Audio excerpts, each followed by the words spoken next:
What's up, everyone? Shoe Booty Sports coming at you Tuesday night. Per the always, this is your host, Graham Powell, co-host over there, Bradley Brown, giving us a yawn for the camera. Say what's up, Brad. How's it going? It goes. First, let's give a quick shout out to our sponsor. Uh, Shoe Booty Sports is presented by Rhino Races. Rhino Races is a virtual race series that offers 5 different races: a 5K, a 10K, a half marathon, a marathon, and the Rhino Ultra. You can sign up for one or all 5 of their races at rhinoraces.com. Run your race at your convenience. Track it with your fitness app of choice. Screenshot your results as proof of completion. Once your results are verified by Rhino Races staff, your award will be shipped to you by mail. Also, check out their gear section for t shirts, wristbands, decals, and more. That's rhinoraces.com. Rhino Races is the premier virtual running series, and you can find us, Shoe Booty Sports, on Spotify, Apple, and Google Podcast. Subscribe to the YouTube channel, hit a like or two while you're there, and follow us on X at Shoe Booty Sports. Okay, so NCAA tournament action taking place since last week. First 2 rounds are in the books, men's and women's side. Some surprises on the men's side, a couple on the women's side. The women's side is always a little more predictable, but still, Yeah. all the stars are still in it. Iowa was in a battle last night against West Virginia. We'll discuss that in some of the other games, but okay, first, let's just kind of recap these first 2 rounds. Men's side, nothing short of what we've expected or have seen over the years. Upsets here and there in spots you wouldn't expect. Yeah. The big one, I guess, would be Kentucky. Although I was surprised, but at the same time, I wasn't. Does that make sense? Yeah. Yeah. Didn't see the game, just saw the score, and that was kind of my reaction. I was like, "Oh, Kentucky lost," and I was like, "Well, that's kind of been the trend for them Yeah. over the last several years. They've not done as well as expected. But Basically, one this game in the last 4 years, is that what it is? something like that. Well, basically, this starting nothing but 5-star freshman isn't working anymore. When you can build a team through the transfer portal, which a lot of teams have done, which Arkansas has done in the past, and well, they did it this year too, just not successfully. But it's a lot easier to rebuild a team via the transfer portal, and you've got veteran teams. One, some of those guys aren't leaving; they're staying together, and then you bring in other upperclassmen, veteran college basketball players, to build a team. And you're going up against 5 guys that have never played against each other and are young players and are going to be better NBA players than a lot of these other teams, like an Oakland team, but they're not better college basketball players right now. And that showed Kentucky against Oakland. Oakland got hot, hit big shots. Golke, I believe is his name. Oh Had yeah. yeah, had a Mm. big does nothing but shoot threes. Had a big game,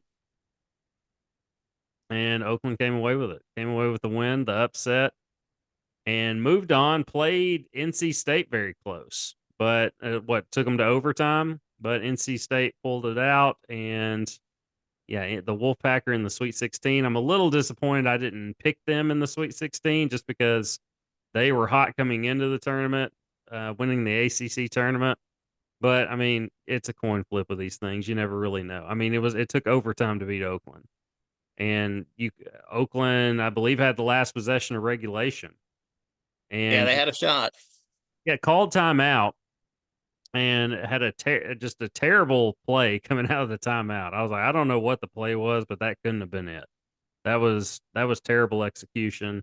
And go to overtime. NC State gets hot toward the end, pulls away. But what were some of the games you watched, and just go over that? Some of the games that stood out to you and games you got to see over the weekend on the men's One side. of one of the shockers to me was Auburn going down to the smart boys over at Yale. Yeah, Auburn had saw that. Auburn had plenty of chances, dude, to win that game. I mean, they kind of, I don't know, it's like they took their foot off the gas pedal.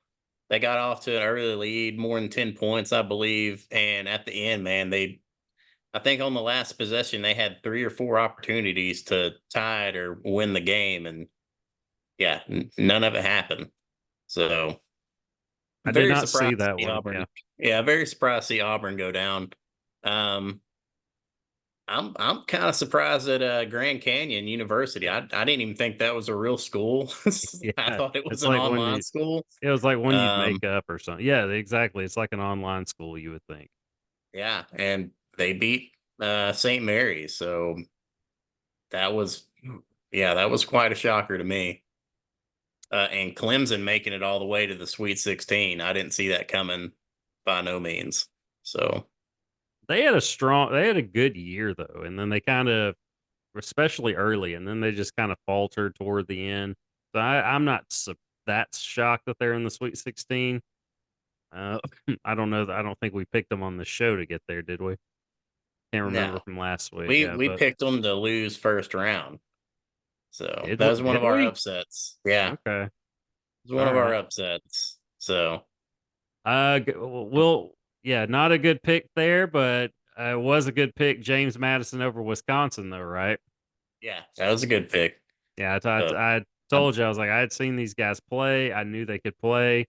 Uh, 12 always beats a five, and then yeah, James Madison beats Wisconsin.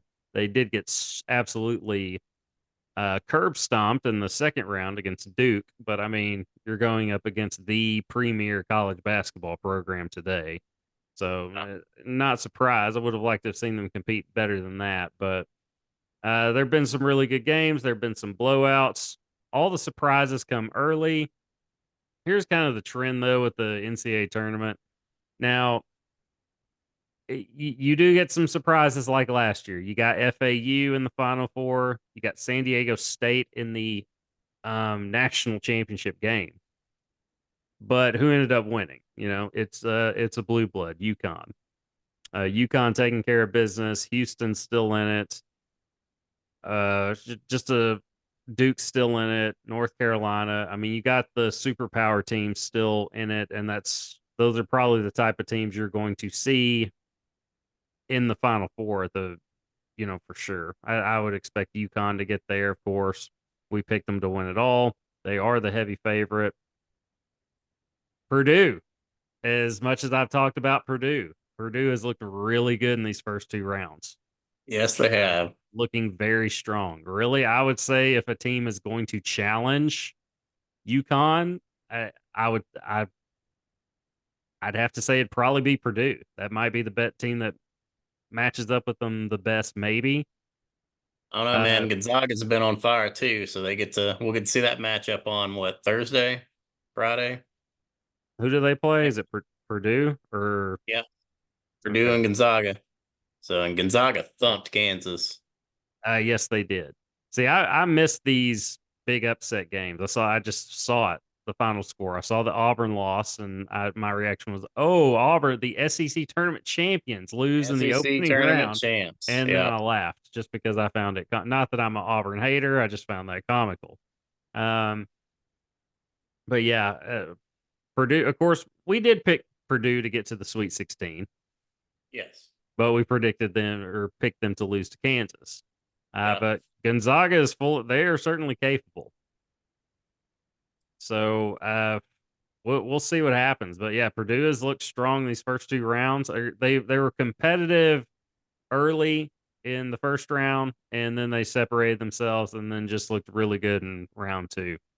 So it's been the men's tournament has not disappointed. It's been what we expect. Um, Yeah. have It's, what I'm trying to think of what our final four ended up being last week. I should have looked at the bracket. I didn't. Well, I uh guess you have it. I know we have UConn and Houston playing for it all, and they're still in it. Which Houston had to kind of, I mean, battle to win their second round matchup. yeah, let's see who we had. I'm looking at it now. Kansas, Um maybe.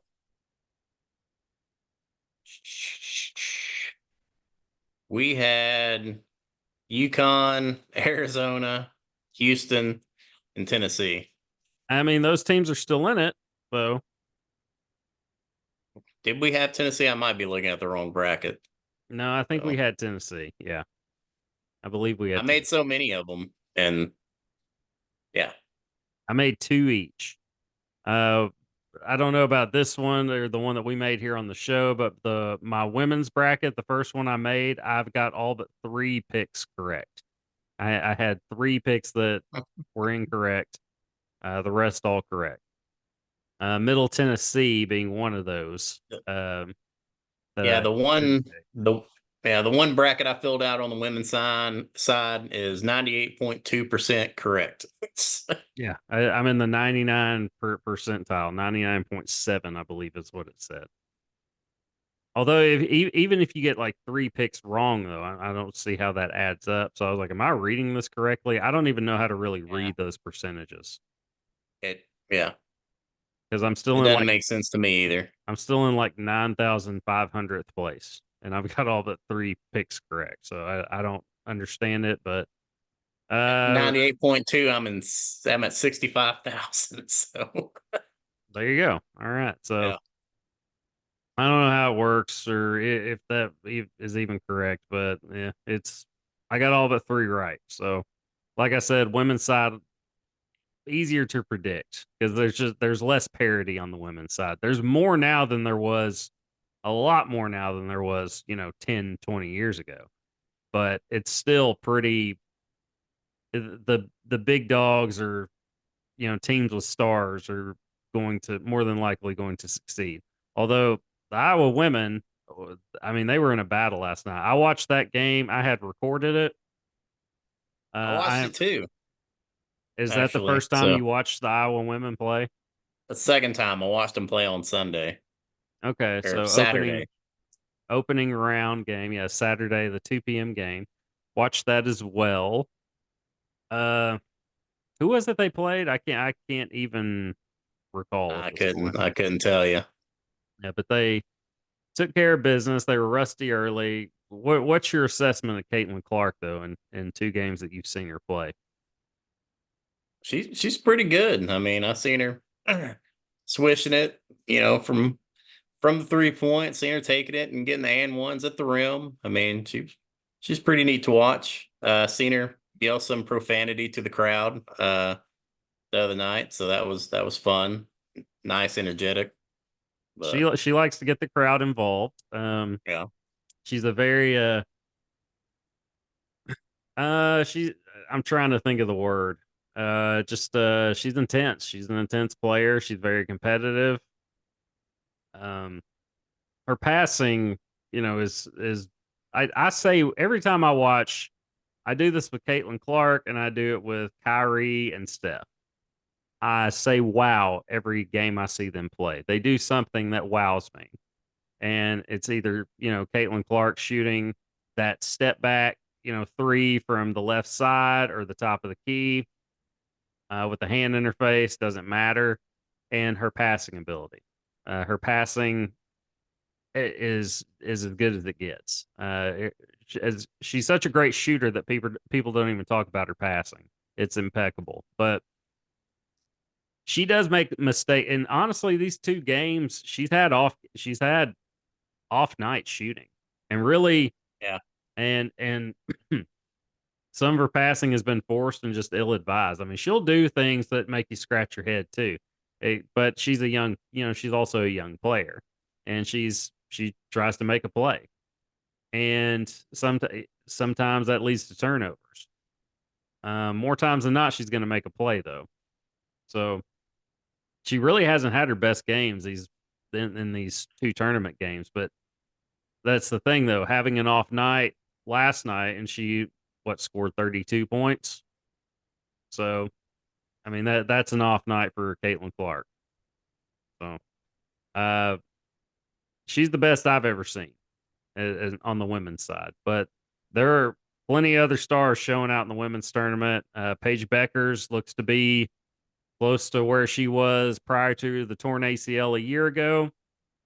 Has had a huge tournament so far. I think she's got 60 points in two games, and just UConn has looked really good. I haven't seen them play, just seen the highlights, but UConn has looked really good, and you can just go by the score too. So UConn looking strong, South Carolina, of course, looking strong. LSU women, we're in we're in a battle with Middle Tennessee. I saw the end of that game. Of course, seeing the score, I had to tune into it. But LSU pulled away late, and just, I mean, they were the superior team. They should have. Um, it, really, it comes down to, I mean, they play UCLA next in the Sweet 16 round. Iowa has Colorado, and it just looks like those two teams are on a collision course. First of all, that Iowa West Virginia game. West Virginia played like, I mean, it was an excellent game plan going into that game. It was basically, let's play physical, and and that was just West Virginia. West Yeah. Virginia's team. I mean, they were a physical team. They weren't very good offensively. It's not a talented offensive team. Some of those guards shooting, and you're like, what kind of shot is that? It looked like there were a couple in particular. It looked like toddlers shooting. Yeah. You know how they'll grip a ball a weird way, and then they'll just kind of hurl it from their shoulder. Yeah. Reminded me of Logan Bell back in the day. So Yeah, yeah. It was where he would bring it back here and then throw it up. It's like they yeah. developed that shot at a young age, and that was just the way that they learned to shoot a basketball, and it led to atrocious shooting. But still, I mean, that West Virginia kept it close with their defense, their feistiness, and I mean, they it was a solid game plan for what they could do, but talent prevailed in the end. Not having Molly Davis is definitely hurting Iowa. That was the point guard and the point guard and street clothes on the bench for Iowa, who's might come back for this Sweet 16 game against Colorado. I don't know. Yeah, I don't know if you want to bring her in against LSU because but I mean LSU's got to take care of business against UCLA. But I think LSU is the second best team in the country. I think that they are just. I said it last week. I think we're going to see South Carolina LSU again in the national championship game. Uh, we all want to see Iowa LSU too, but I think we'll probably get a similar result as we did last year. One, LSU's just better; they're the better team. Like you don't be when you're the national champions and your best players returning from that team, and you get the top two transfer players in the portal, the top two, not one, but two joining your team, you should be on paper the best team. But Yeah. South Carolina, nobody was accounting for the superstar freshman that they have there, Malaysia Fulwiley. And of course, South Carolina is just always has just the most dominant big men as far as basically rebounding and putbacks go. Not necessarily stars, but that's just South Carolina's game. Quick guards and I don't know how to describe it. Just massive post players that are always going to get rebounds and putbacks, blocks, etc. But yeah, South Carolina clearly the best team. LSU's a notch below them, but in one game, you never know, and it's going to be hard to beat a team 3 times in the season. So Yeah. I think that's the matchup we're going to see. Um,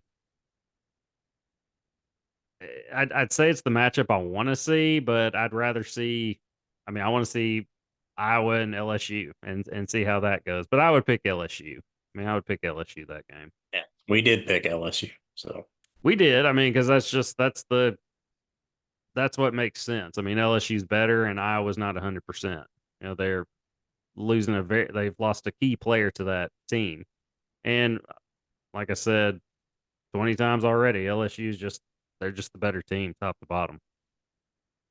Okay, matchups you're looking forward to. We discussed that on obviously the women's side, but matchups on the men's side you're looking forward to. Do you have the uh, bracket in front of you? The men's bracket? I'm pulling it up now. It'd be that one I mentioned earlier, Purdue and Gonzaga. Yeah, I do look forward to that matchup. Houston seems to always be in a competitive game with somebody, no matter who they're playing. But while you're looking Yeah, that they up, I will point out that there is NIT action going on as we speak. Indiana State, who's got Kareem Abdul-Jabbar, as he's been dubbed. Uh, yeah. yeah, they're playing tonight. Arkansas State's playing tonight. They were the Sun Belt Conference runner-up. So I mean, a pretty decent year for the Red Wolves. I haven't seen the scores for any of these matchups. Obviously, don't have them on, but there is basketball action going on tonight. NIT. Y'all will hear about it obviously tomorrow when we're. When does tournament play resume? Men or I women? believe Thursday. Okay. Yeah, you get a break in between, second and third round, and then we'll get the Sweet 16, Elite 8 matchups, and gosh, and then we're off to the Final Four Yeah. following weekend, and then you get a whole other week off and Final Four matchup on whatever that is. I guess it'd be what That's all right. April 6th, so whatever day that is. Yeah, I mean, I guess they do it on the Probably a Friday night and Sunday for the championship, right? yeah, I guess so. Yeah, I guess that is what they normally do. The men's side it's Saturday and Monday, I think. So I mean, I've watched a ton of these. I should know at this point, but Yeah. a lot of other sports to keep up with too. Okay, so um, what are we missing on the NCAA tournament action? Other than okay, I will point this out. What why is the transfer portal? Why does that open during the season? Like it opened last week where players could enter the transfer portal. And some of these players that are still playing in the NCAA tournament have put their name in the portal that they're leaving on teams that they are currently playing in the NCAA tournament. Why did this happen? How much sense does that make? Surely this is going to change, right? Uh, I don't know, man. I don't think it will change because you've got all those teams that aren't playing right now that can be uh looking into the transfer portal. I don't know. It's weird that a player will go ahead and enter his name while he's still playing, but I think it's fair for the other teams that don't have anything else going on that they should go ahead and start. Yeah, but I mean, you kind of punish teams for being successful, though, if you say, you nothing you can do Um, about it until your season's over. You're kind of punishing the teams but then again, I don't know. the teams that don't make the tournaments, man, they need all the help they can get. So Yeah, but you can do all that after the season's over. I don't see why. you I mean, yeah, can. your season's over, but the actual basketball season isn't over yet. I think they should push it back. I think they should push it back to In well, April. I don't like it anyway, but this is what we have now. So, uh in order to deal with it, I think you should at least open the transfer portal after the college basketball season is finished. I it's weird to have players that are leaving your team still playing in the tournament. It's weird. Um, But how much did we? Let's go to Arkansas for a minute. How much did we discuss that team and how many players are departing from that team? I know we discussed it for the women, but we did cover it last week, didn't we? yeah, which I don't know if we covered the men or not, but I did see where I think the top Arkansas player is transferring to LSU next year. So Yeah, another Poffenbarger. Um, yeah, there were two of them, I guess. I didn't know that there was more than one. Um, yeah, Sailor was one of them because it was a very unique name. I can't remember the other's name, but I did see that she's transferring to LSU, and you know, the loudest people are not always the most. They're not always correct. like the loudest people in the comments section were all good for her. She'll Yeah. get to go play guard instead of post. And I didn't watch Arkansas much this season, so I can't tell you how Watched good them she. 0. Yeah. Yeah, I can't tell you I know any information because they weren't a very good team. I mean, I think they had a winning record. That was about all you could say about them. I Yeah. saw that they got stomped by Ole Miss in the regular season finale, I think. And because I wanted to watch that game, and then I turned it on because I saw that they were playing. I was like, "Oh, Arkansas was playing," and then they were down by like 35 points or something like that. Okay, well, I'm not interested in this anymore. Took all of half a second to realize that. Yeah. So, yeah, it's not looking good for Mike Neighbors there on the hill, though. But yeah, I brought that up just going to the men again. Loud people in the comments section, sad that players are leaving and saying they'll go be great elsewhere. Well, why weren't they great here? One, Yeah. two. Why are you upset that these players are leaving? This was a terrible team. This was a terrible team. They couldn't shoot. They couldn't rebound. They couldn't defend. That's a recipe for a losing record, and that's what Arkansas had. I don't want any of these guys back. I want a completely different team. I want a completely reloaded team. There was nobody on that squad that I thought, man, I really want these guys back. I mean, Devo Davis is a made guy as far as I'm concerned. I mean, he had 3 special NCAA tournaments, one really special one last season. So as Yeah. far as I'm concerned, Devo Davis should be able to eat for free in Fayetteville for every time he visits. And it didn't work out for him at Arkansas at the end of the season for whatever reason. My one, I don't know what's going on. In his situation, I don't know anything about his situation, personal life, or anything that goes on uh, inside that practice facility arena within that team. But when things went bad, at least this is how it looked. I mean, Devo, he'd leave the team for He left. Yeah. anytime things went south, he would do that, and that's not a good look. So when the going gets tough, you bail out rather than stick around. Now he always came back, but just the fact you even left to begin with, that's the second time he did that, is from what I recall, right? Yeah. Yeah, it's not a good look.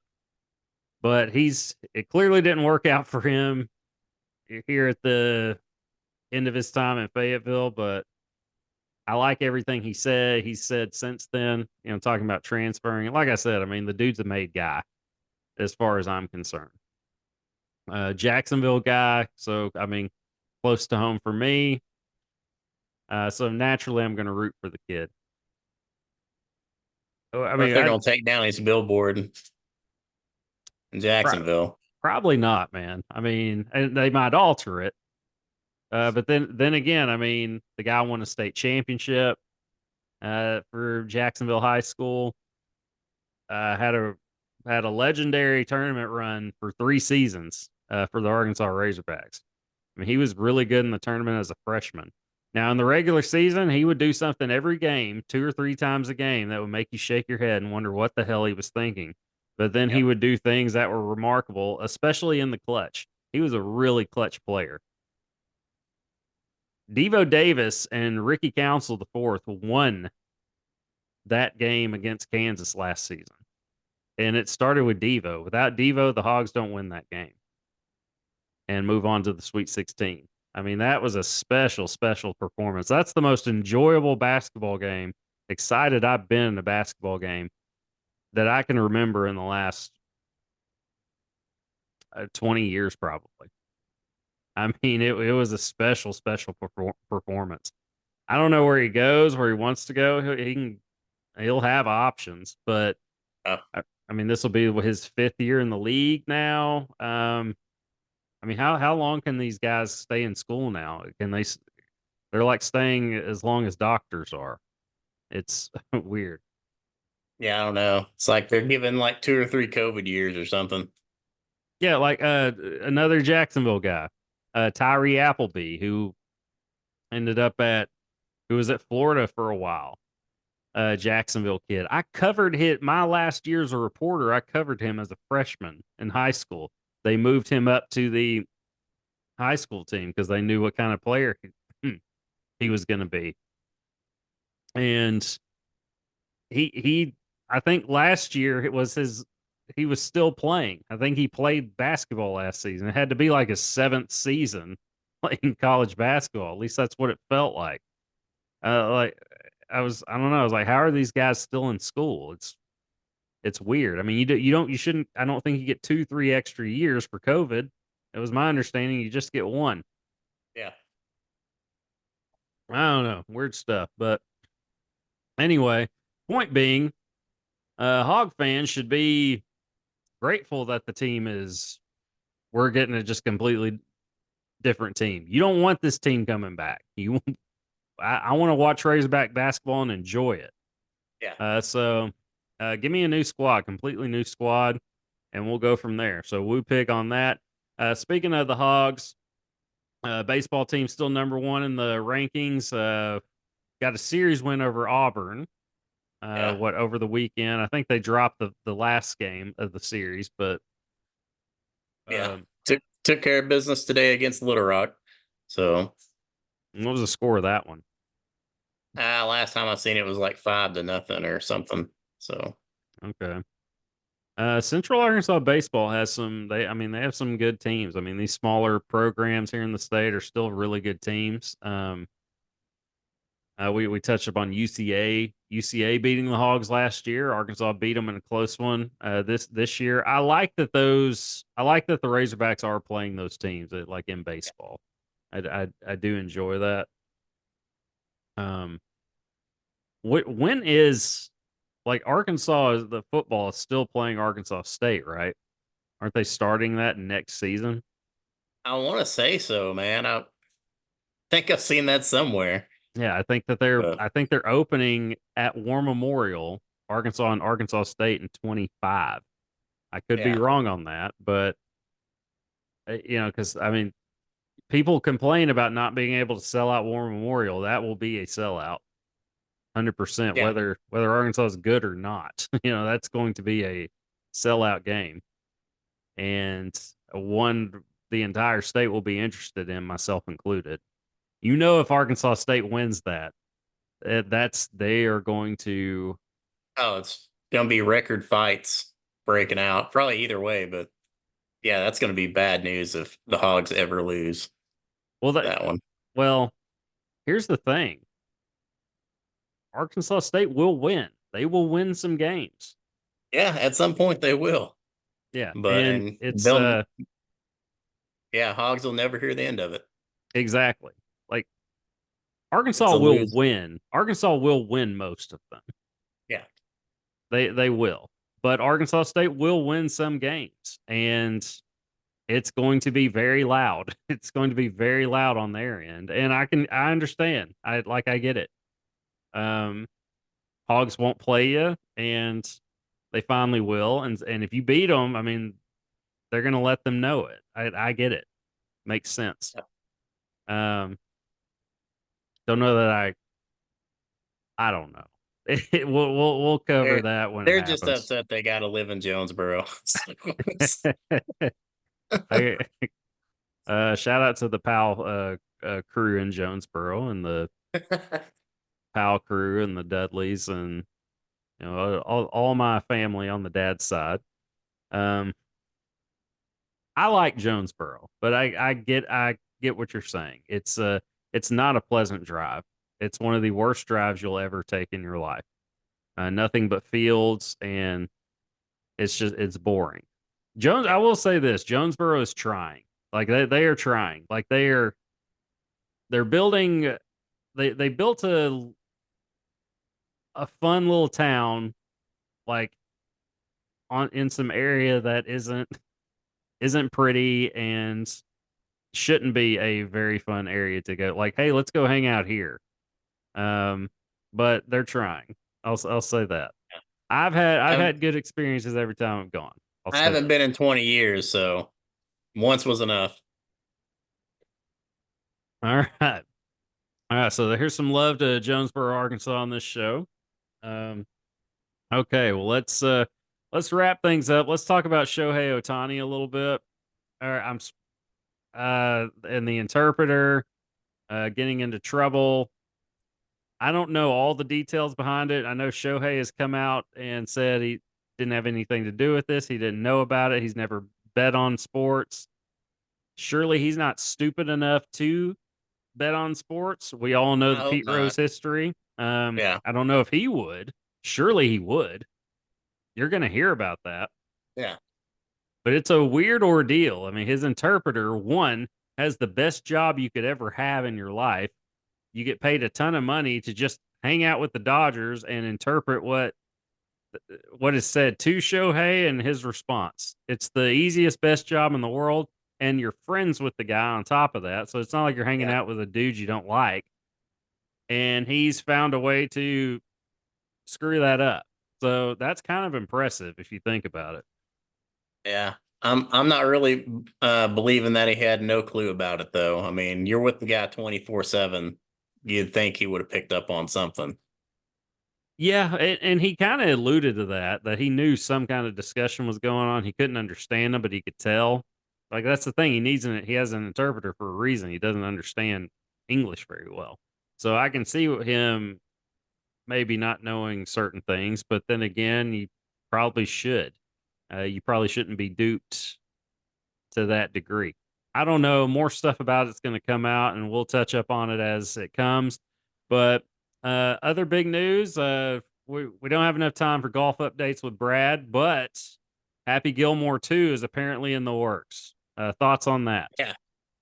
Um. Hopefully, it's not a Netflix movie because, in my opinion, Netflix doesn't really make great movies. So, All yeah, right, so hopefully it's Brad's tearing apart Netflix and Jonesboro, Arkansas on the show today. So, um, yeah, send your hate tweets at Shoe Booty Sports on X. dude, they're So, they're B movies. They're movies that couldn't cut it in the cinema. So, dude, Adam Sandler hasn't put out a good movie in 30 years.